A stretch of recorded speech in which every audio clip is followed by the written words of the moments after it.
हमारे प्रिय चाचा श्री के मृत्यु के समाचार सुनकर बहुत दुख हुआ। आप सब भी उनके आश्रय में रहते थे।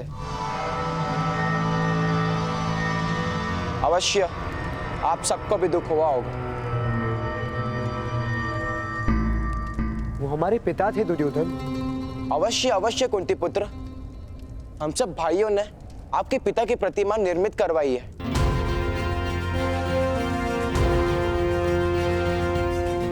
आइए अपने पिता को प्रणाम कीजिए।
ये क्या चेष्टा है दुर्योधन? चेष्टा? जेश कुंती पुत्र, ये आपके पिता की प्रतिमा। 5 प्रतिमा बनाने का आरंभ तो किया था हमने, किंतु फिर विचार आया यदि एक ही प्रतिमा का मुख नहीं होगा तो आप सब अपने अपने पिता के मुख की कल्पना तो कर ही लेंगे ना।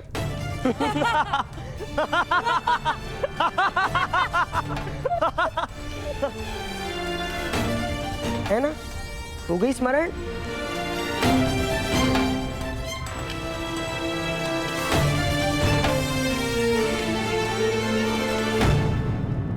वास्तव में आप सबके पिता कौन है, ये तो कोई नहीं जानता ना कुंती पुत्र।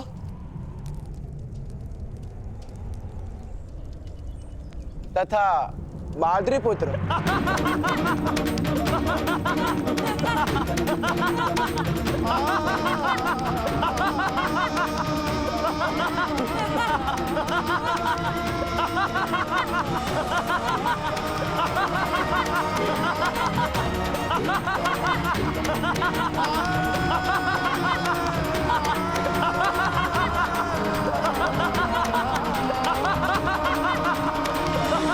हमारे पिता का परिचय प्राप्त करने की इच्छा है दुर्योधन।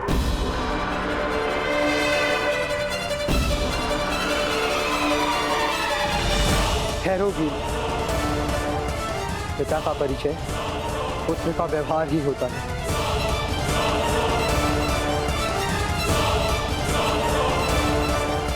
भ्राता उचित कहे, हमारे व्यवहार से ही आपको हमारे पिता का परिचय प्राप्त होगा। भ्राता दुर्योधन, तुम अवश्य अर्जुन होंगे। मेरे साथ रिश्तता मत करो। मेरे पिता कुरुवंश के सम्राट धृतराष्ट्र है। तुम लोगों के जन्म के विषय पर केवल कथाएं सुनी है, इसलिए हस्तिनापुर के सिंहासन की ओर अपनी दृष्टि मत करना।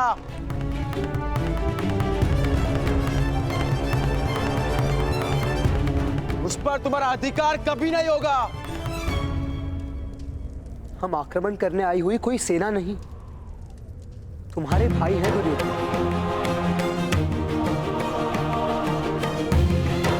और राज्य और सत्ता कोई धरोहर नहीं, एक उत्तरदायित्व है। सिंहासन स्वयं के सुख का कारण नहीं, प्रजा के सुख का आधार होता है, और हम में से जो ये बात जान पाएगा उसी को युवराज बनाया जाएगा। फिर प्रतिस्पर्धा किस बात की? संतान अपने पिता का मुख देखकर जन्म नहीं लेता, जन्म लेकर मुख देखता है। और इसीलिए जो अपना नाम और प्रेम बालक को दे उसे ही पिता माना जाता है।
हमारे वंश के विषय में अब कोई संदेह नहीं। यदि इस बात को स्वीकार करोगे तो हम 5 भाइयों के सामर्थ्य से तुम अधिक शक्तिमान बनोगे दुर्योधन। अन्यथा हमारा परिवार और वंश निर्बल हो जाएगा।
भीष्म पितामह को वसंत पंचमी के दिन रथ से गिराना नींव होगी पूरे क्षत्रिय समाज के गिरने की, किंतु तुम भीष्म पितामह को रथ से गिराओगे कैसे? ठहरो सूत पुत्र कर्ण।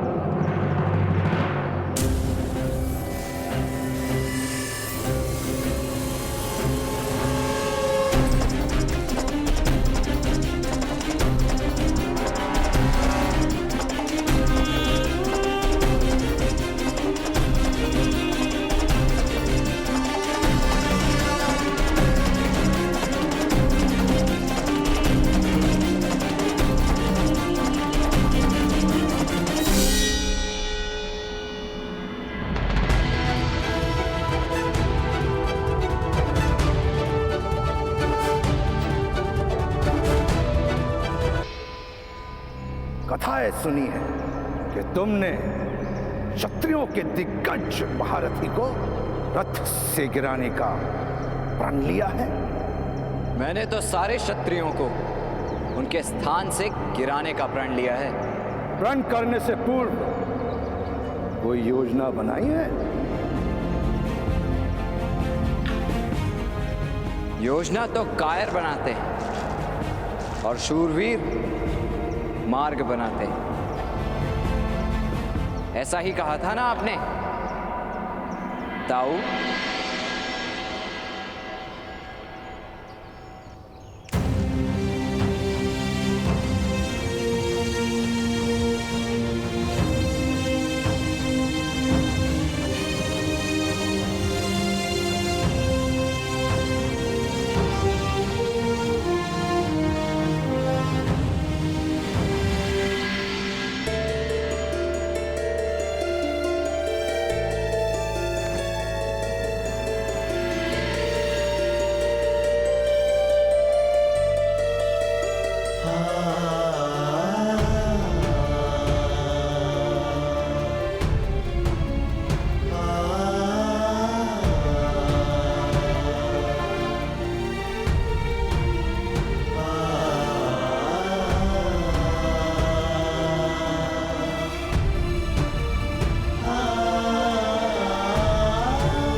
जानता था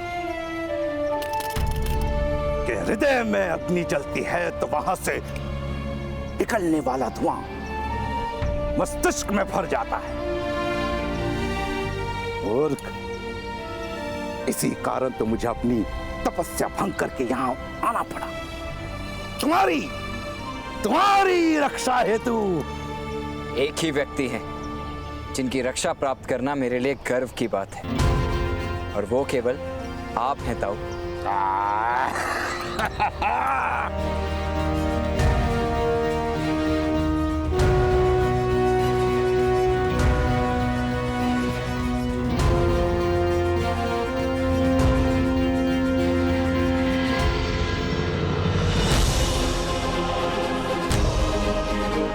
एक और दिव्य रथ ताऊ।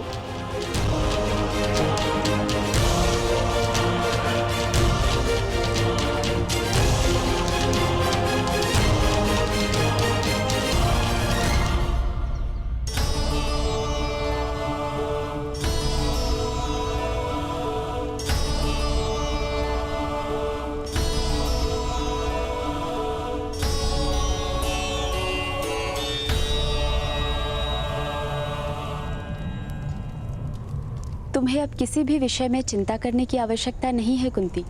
मैं और मेरे पुत्र हर प्रयत्न करेंगे कि तुम सब यहाँ सुख से रह सको।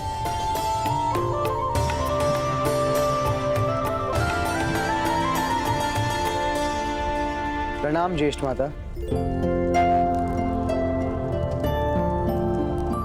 सब सुख से तो है ना पुत्र युधिष्ठिर?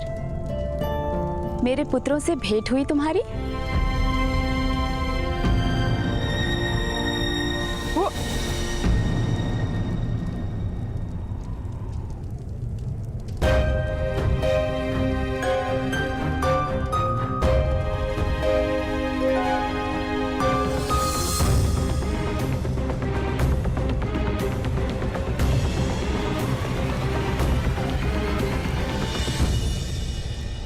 आपके पुत्रों की हमसे भेंट हो गई है और हमें उनका संपूर्ण परिचय भी प्राप्त हो चुका है ज्येष्ठ माता।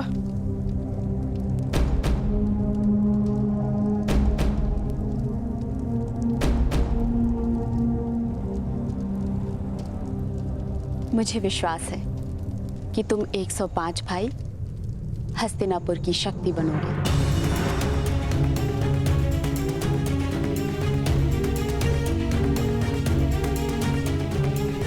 किसी भी वस्तु की आवश्यकता हो तो सीधा मेरे पास आना।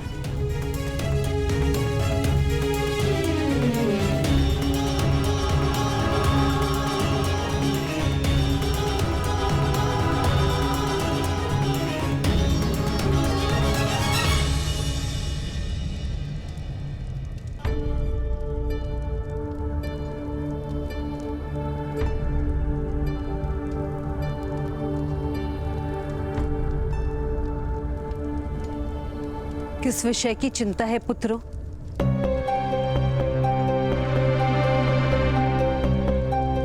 तुम्हारे मुख पर धैर्य दिख क्यों नहीं रहा? वो हमें परम कुटीर में रहने का अभ्यास हो गया है ना माता।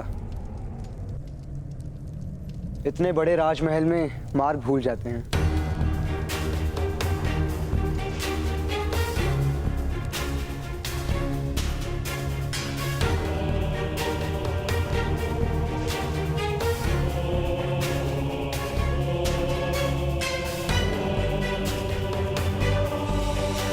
राजभवन में मार्ग भूल रहे हो तो मिल भी जाएगा।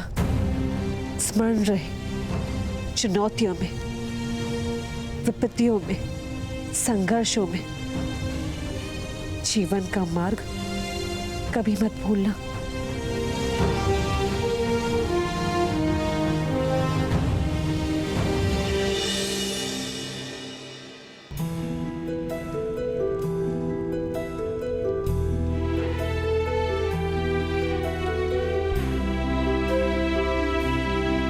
अब इस संघर्ष का यही अंत है।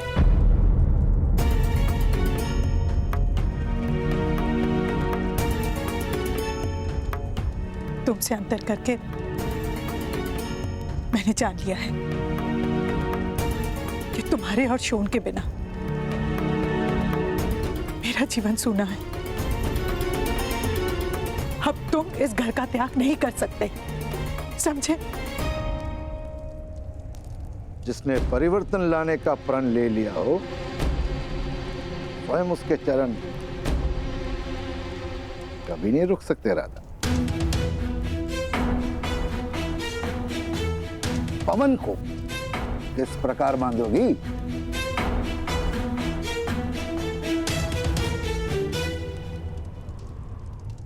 वो सब मैं नहीं जानती जीत जी, किंतु कर्ण, तुम अब से ऐसा कुछ नहीं करोगे जिसके कारण तुम्हारे पिता तुम्हें निष्कासित करें। नहीं करूंगा माता। जब तक आपका या पिताश्री का आदेश ना हो, तब तक मैं घर का त्याग नहीं करूंगा। किंतु मुझे भय है कि एक समय अवश्य ऐसा आएगा जब आप स्वयं मुझे घर का त्याग करने का आदेश देंगे।